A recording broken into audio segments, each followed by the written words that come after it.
Okay, so in this third video about how to promote your YouTube channel, we're going to be talking about how to get PR for your YouTube channel. So basically how to get press for your YouTube channel, for your YouTube videos, how to drive people there from other media outlets. So we're not so much talking about news media here.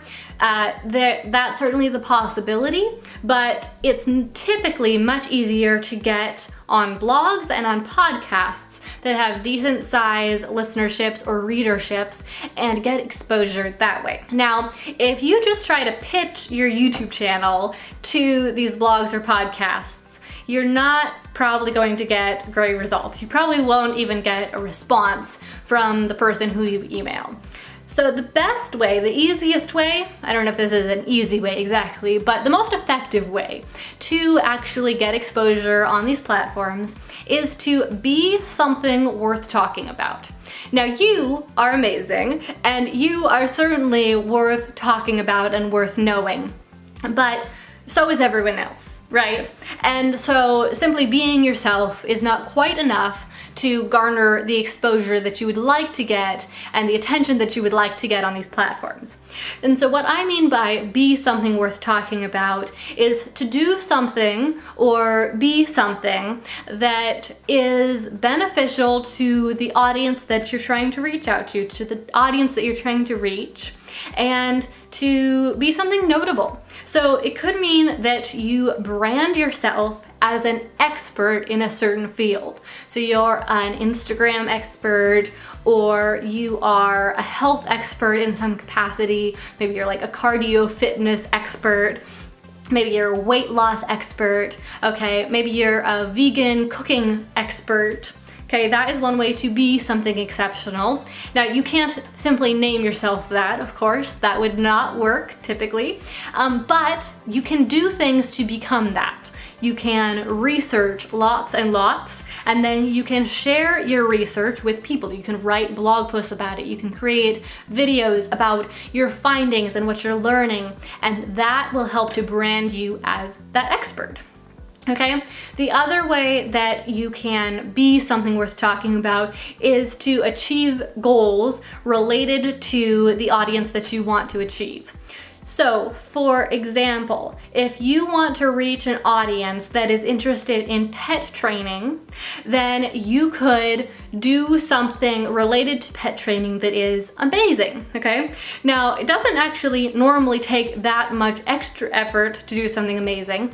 Maybe you are training a dog in a very short amount of time, or training a dog to do something exceptional, training an exceptionally hard to train dog, okay? I think you get the idea. Maybe you're cooking a phenomenal looking cake, or maybe you are meal prepping for your entire family in just 30 minutes. There's so many different ways that you can do something ever so slightly extraordinary, and if you wrap that up into your brand and you truly brand yourself as an expert or as someone who's doing amazing things in that capacity, it suddenly becomes so much easier to pitch yourself as someone who would be beneficial or interesting to the audience of a blog or a podcast. So, how do you pitch yourself to a blog or a podcast? Let's talk about blogs first. Now, the way that you'd probably get exposure on a blog is to write a guest blog post. Now, we are here talking about YouTube. You are a YouTuber, not necessarily a blogger, but I'm sure that you have the capability to write a blog post, and if you write a blog post, you can embed your YouTube video in it and include links back to your YouTube videos, which can get you exposure for them. So, if you're willing to write a blog post, this can be a great way to promote your YouTube channel. Now, like I said before, in order for your pitch to be well received, you need to be or do something worth talking about. You need to align yourself with some movement or idea that people are interested in. You need to stand up and be a representative of some idea, some concept, some motivational movement. And I don't mean motivational in the sense of like the generic motivational, but there is something that your audience is interested in achieving, and if you can align yourself with an idea that is related to that, then you can become like the champion of that idea, and it's much easier for your pitch to be heard.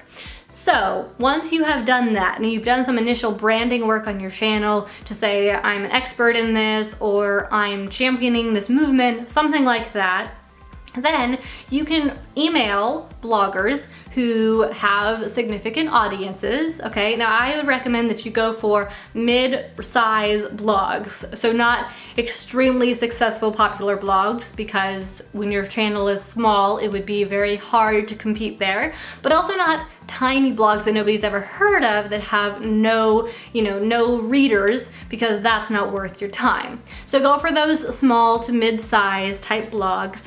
Email them, say, are you currently accepting guest bloggers? I would love to write for your blog. I've been reading your blog for a while. I really like it because this. I think that my audience would really appreciate your blog also. And here are a few different ideas I have for guest posts that I could write on your blog. And then pitch them several relevant, interesting ideas that would be attractive to their audience. And they are motivated to do this with you because it's creating content on their blog without them having to do the work. Always a plus. And if you are writing a really good quality article that sounds really interesting, then that can help to get them more attention and to get them more readers for their blog when that post gets out into the world. If you just pitch one blog, you probably won't even hear back. This is a numbers game. You need to pitch a few dozen blogs and you'll get a few yeses. So, start small. Don't pitch too many blogs all at once. Start with 5 or 10 and wait to see what you hear back, because you don't want to overcommit yourself. It's not that hard to get guest blog posts, and depending on how much time you have to actually write, you need to take that into consideration. You also might not hear anything back, and that will tell you that you need to adjust your pitch. Maybe have someone else take a look at it, give you some feedback on what you're sending to these people. But over time, it certainly is a numbers game, and you need to figure out, you get a 1 in 3 positive response rate. So for every 3 people you email, you get 1 back that's a yes. And so then you decide, I want to write 1 guest post a week or 1 a month, and you pitch the correct number of blogs every week or every month to meet that quota that you want to reach. Now, will this get you a huge number of video views for your YouTube channel? Probably not. Now, right now, if you have 0 subscribers or 20 subscribers, then I guess it is significant compared to what you have right now, how many views you're getting right now, but this isn't going to produce hundreds of thousands of views, probably. It's probably going to produce a few hundred or maybe a few thousand views. But these are very valuable views because these are people who are coming to watch your video after having read your article. So they're getting to know you in 2 different places.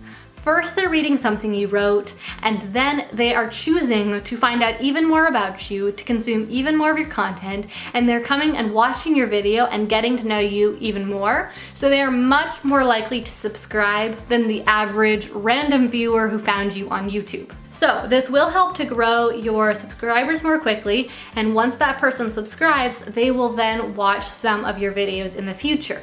So even though it won't produce an enormous amount of views immediately, it will produce a long-term, more steady stream of views over time, so that your views continue to increase over time. Okay, and then finally, let's just take a minute to talk about how to pitch podcasts. This really is very similar to how you would pitch a blog, except you're going to structure your email just a little bit differently. You'll email the podcast host or the podcast business, whatever it is, whoever's hosting this podcast, whoever owns the podcast, and you'll say, hey, I've been listening to your podcast for a while. I really like what you're doing because X, Y, and Z.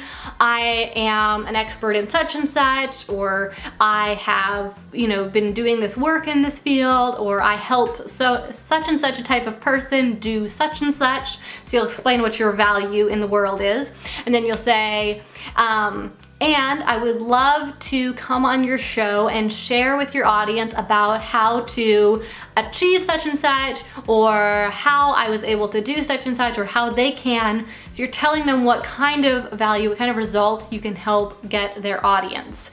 And so if you are telling them what you can do for their audience, and it's something that truly is attractive to them and they think their audience would want, then they will be more than happy to have you on their show. Now, of course, if you're going after a more popular, competitive podcast, they get lots of pitches all the time. And in my experience, it has been a bit more challenging to get on podcasts than to get on blogs, simply because for whatever reason, podcasts get more pitches than blogs do. Probably because it's less work to be a guest on a blog post, or to be a guest on a podcast, than it is to write a guest blog post for a blog. It takes, several hours to write a guest blog post. It takes 30 or 60 minutes to be a guest on a podcast. So you don't have to invest as much time as that guest, and you often get bigger results.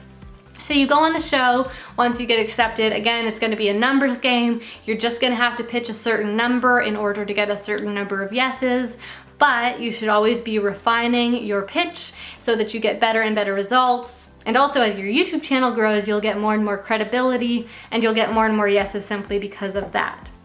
Once you get on the show, you will focus on providing really helpful content and just being an interesting, entertaining guest. And you will not focus on your YouTube channel. That will surely come up. The podcast host will ask you about that. At the end, they'll probably give you the opportunity to pitch your channel to some extent, talk about what you do a little bit.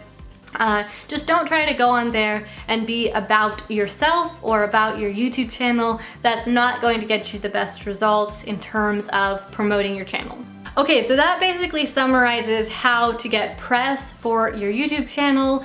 Like I said before several times, the very best way to promote your YouTube channel is typically on YouTube, but you can get a lot of exposure to new audiences that wouldn't necessarily ever have the opportunity to hear about your YouTube channel by reaching out to blogs and to podcasts. But always remember that the way that you're going to stand out and the reason why they might be interested in you is because you are a champion of an idea, or you are an expert in a certain field. You're doing something great, you're doing something worth talking about, and so they're interested in having a conversation with you about what you're doing.